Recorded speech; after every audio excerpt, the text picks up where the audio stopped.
Alright everybody, good morning and welcome to my trading analysis for November 3rd, 2024. So I've been able to refine a little bit of what I have been conducting within the realm of technical analysis. For starters, I actually was able to, in the past few days, compartmentalize different indicators into what I would be prioritizing in terms of both charting and analysis of active trading.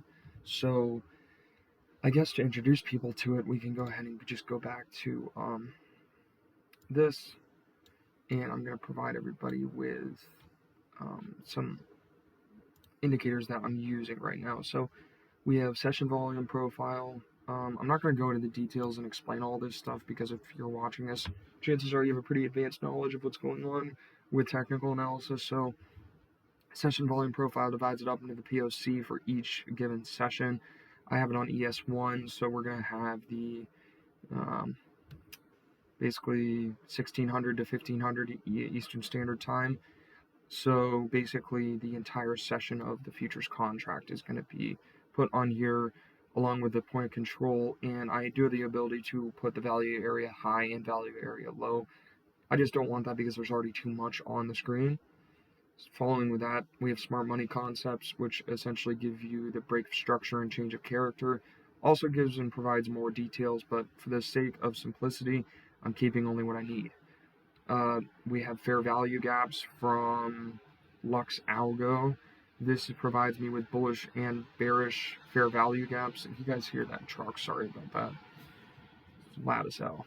So we have these yellow, actually these smaller yellow rectangles that you can see are the bearish fair value gaps, and if I can provide you with some bullish ones, there's not much, but I'm on the wrong time frame for this, so let's go back to the daily. Okay, it's just not gonna, oh, we found it. Those blues right there provide you with more, so let's get rid of this. Supply and demand visible range, kind of tweaked right now, I'm not gonna lie. I was doing my analysis on the 4 hour, yeah, there we go. So that red up there, supply zone, green, demand zone. Simple as that. Go down to the red K-Vader. This is a pretty advanced volumetric oscillating indicator. It gives a lot of different analysis based on increasing and decreasing volume and how that is respecting the general flow of the oscillation of the price action. So, moving on, I have trending. And this is going to be a little easier to show on the daily, because I basically am using these standard deviation lines as you've seen in the past to validate a decision in what type of layout I'm going to use. So you see the slope of these standard deviation lines are they're pretty high. So I consider this pattern to be trending, and therefore I'm going to be using the trending layout. So we're going to start from this and go down from there. So I just told you standard deviation channels. I already provided an explanation of this in my previous video. Basically, this goes out +1, +2, -1, -2 standard deviations against the red middle mean. I can't change the color of this. I already would have. So it looks like a bearish red line. It's not. It's the mean. But moving on, AI moving average. Already had this in the other video too.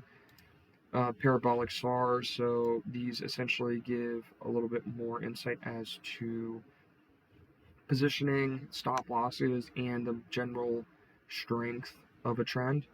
And you can kind of use this to determine when to enter and exit positions. So it almost looks like we have one of these forming right here. If you see right there, it's pushing against that upper standard deviation just as it is right here, and this parabolic SAR is starting. So I do want to say that I do have the global whatever it's called, global synchronization on for my drawings. So I kind of, because I can't really do this in other from the charting, right? I don't have the ability to have any more indicators than I have right now because of my the subscription I have on TradingView. So basically I just drew rectangles of what I need to be looking for, so it kind of mimics what I was saying. So the supply and demand zones are in the red, blue are bullish fair value gaps, yellow bearish fair value gaps. Always can be watching the inverse of that as well. For some reason I'm seeing an overlap on this purple, but the purples are I like to call them point of control ranges, so periods of consolidatory phases that you'll probably end up seeing price consolidation based on the average amount of points of control in the past session ranges that I have on the graph. It'll basically tell me where I'm supposed to be looking for consolidation. But once again, I don't know what the hell happened to this one over here. Maybe it was accidentally moved. Gonna have to go over that after this video. But I think that explains every single one. Yeah, then the supply and demand. So we have that. This is just a volume bar, also helps determine and gauge general strength. As you can see, you can kind of point these together and say, yeah, increasing bearish volume right here, followed by sell-off. But that was continued amongst a large period of lessening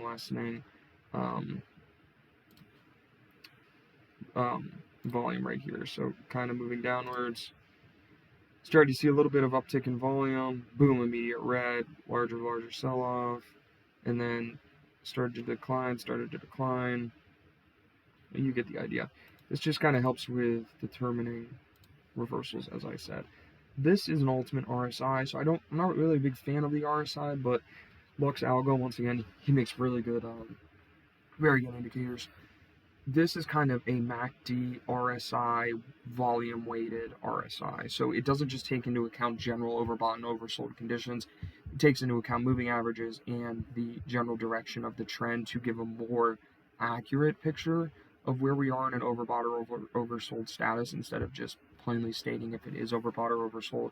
That's what I didn't used to like about the RSI, so I started using the CCI instead, but I ended up moving to this over the past few days after spending years trying to figure out what to do with that. So, consolidation.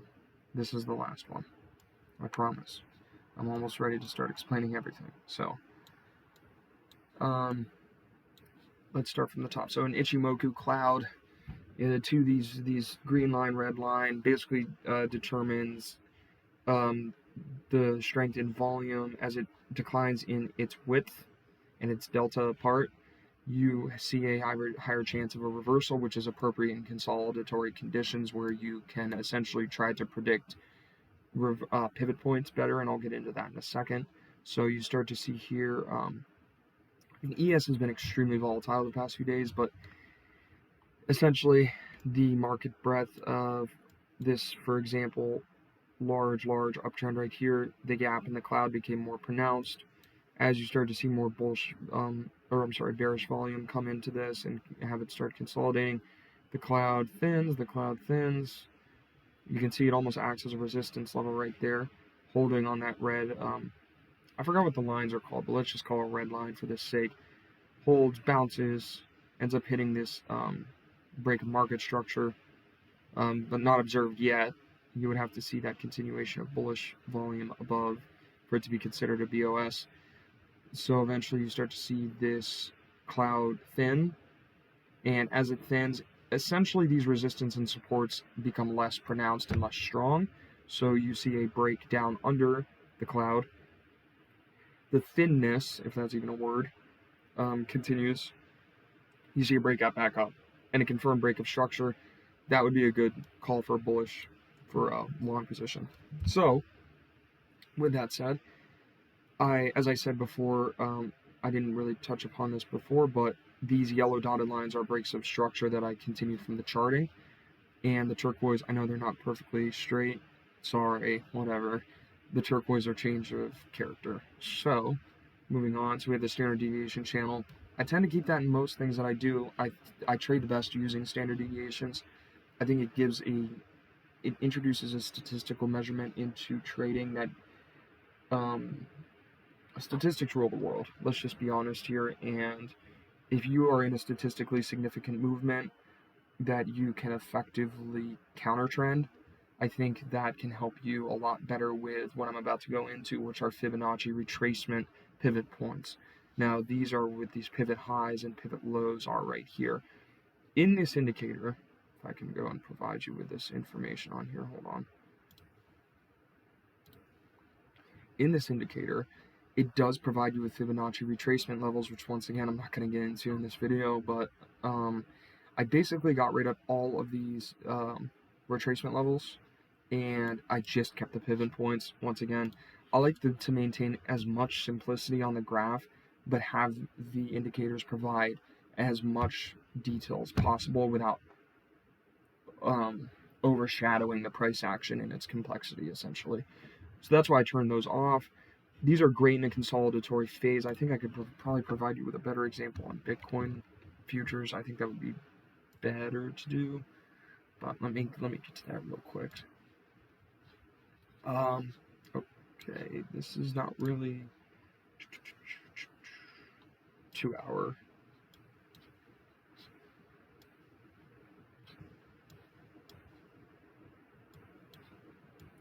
So it is intelligent when you have a pivot low in an upper standard deviation. You're not really going to want to listen to that. It's more when you get into it.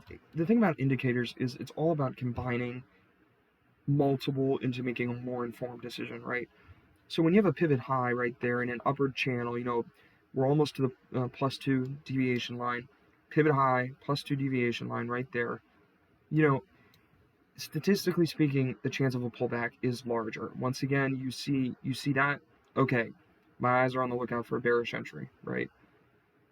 Hammer candle back up into a full bull candle right there, green candle, rejected that. But once again, ate up some of that volume, closed right there. So you're starting to see this consolidation right here.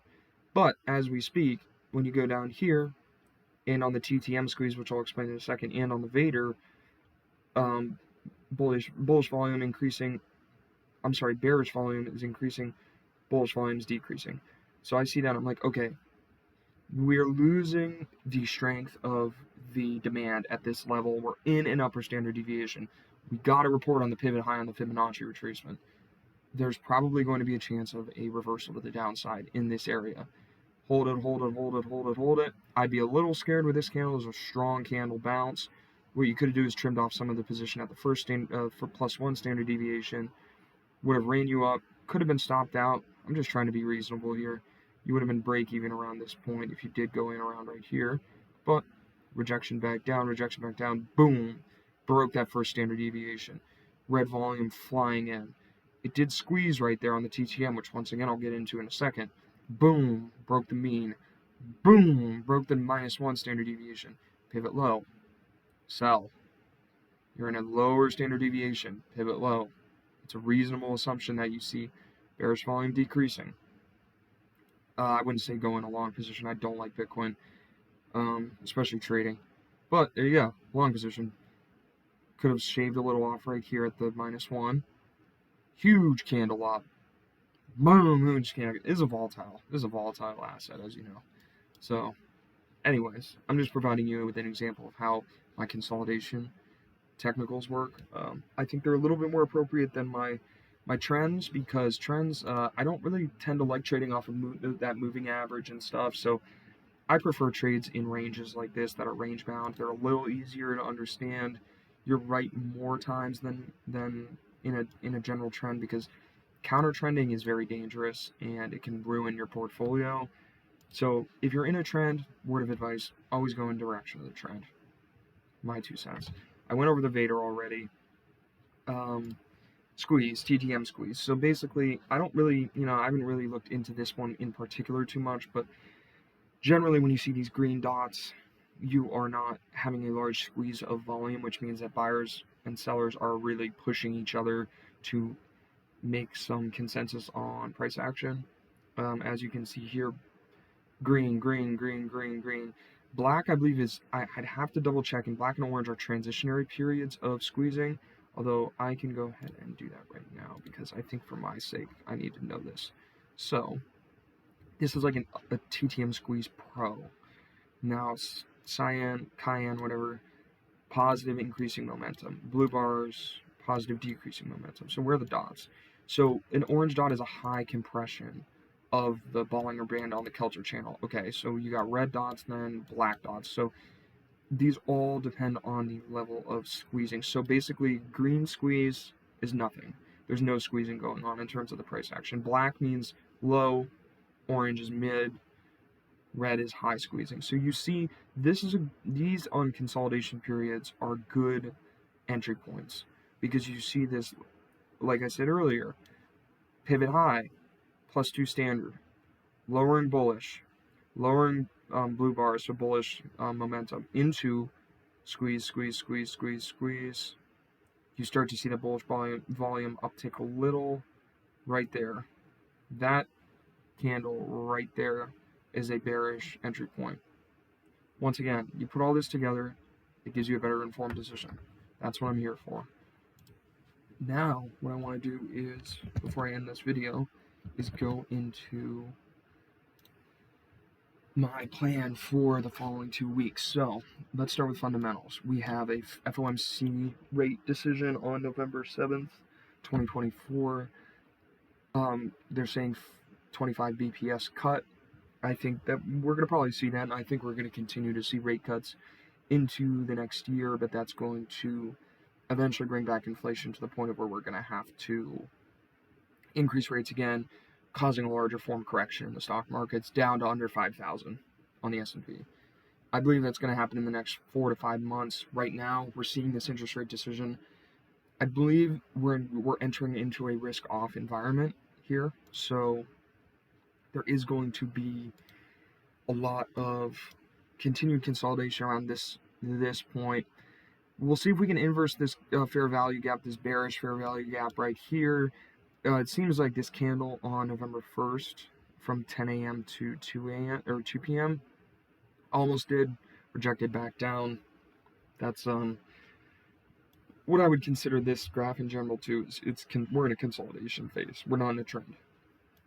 Now it's really a matter if we break this. So we broke the Ichimoku cloud, right? There is a pivot low point. There's also, we're on the -2 standard deviation. I wouldn't be surprised if we see a pullback, whatever the opposite of a pullback is, to confirm this IFVG, consolidate up into the 581, I'm used to SPY, 5800 to 5,008, oh my gosh, 5,820 range. I need to get used to these SPX and ES prices. Probably, I believe we're going to see a rejection off of this -1 standard deviation point. We're not going to break this Ichimoku cloud. You're going to see a rejection up in this point of control range. That is going to be coincided with, guess what? November 5th, Tuesday, presidential election. November 7th, FOMC decision.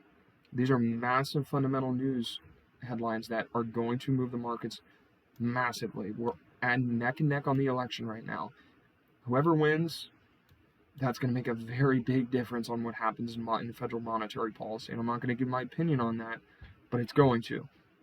So I still think regardless of who wins in the next few days, you're going to see an uptrend, rejection, bam, sell off down lower. Probably a little bit more consolidation, boom, down into the 5,600 range. Fulfill this fair value gap down here, consolidate around down here, move down more, boom, through this blue fair value gap, start to consolidate down in this 5,400 range. I think we're seeing that. That at this point right now would be considered from the top, a 8.83% drop from all-time highs. I do not think that's out of the picture. We saw that in October. We saw that in August. I believe we're going to see that again very, very soon. So, this, like I said, volume on the 4-hour, I think we're going to see reversal in bearish volume to see a little bit of bullish action go back into this consolidation range at the 5,800 level. TTM squeeze is also showing that too. We're starting to see less and less bearish volume. That confirms the pivot low and a potential bounce from this second standard deviation. So in the near term, next week, calls. Let's go to the 1 day, and then video should be good to end off from there. Okay. I hate how this like throws you around different time frames. Okay. So, I'm just going to get rid of this for the sake of simplicity. Probably important to keep, but whatever at this point. We are seeing on the daily, I've moved to my trend, as you can see. Standard deviation, bounce on the -1, but volume pulled that back as we were talking about that fair value gap. Tried to inverse it, reject it off. So that is maintaining itself as a bearish FVG. We're gonna consolidate. I think we're gonna push back up. We could end up pushing back up into this mean reversionary. So it could reverse into the mean, reject back down. Volume increasing, right? We do have a very bearish volume that is going up. And if you look, this volume kept going down more and more and more until not even a large sell-off. We're not seeing this level of bullish or bearish sell-off pressure yet, right? I mean, if you look at that, there you go, 3,386,000. So this candle alone, this candle alone, it's absolutely insane. And we're only seeing levels at the 1.9 million for that. So we're not seeing this crazy bearish action yet. I don't think we're going to. I think we're going to see something of this sort right here. Reverse into the mean potentially. If we see a breakout in this purple consolidation range, boom, inverses that bearish fair value gap, hits that mean, which is, as you can see, touching in that consolidation range, rejects back down, and then we start to see a larger sell-off that we saw right there in August. I think we're going to see that. I think we're going to touch this supply zone or this demand zone down here, and then by that point we have to reassess our decision making from there. But am I bearish on the daily? Absolutely. Am I bullish on the 4-hour? Yes. Until these fundamentals come out, nothing matters with these technicals. That's the real truth. So you got to take that into account. This RSI still says we're in the overbought range. Even despite these large sell-off candles right here, we're still in an overbought range. That's something you also have to take into account. That's all I have to say. So have a good rest of your day.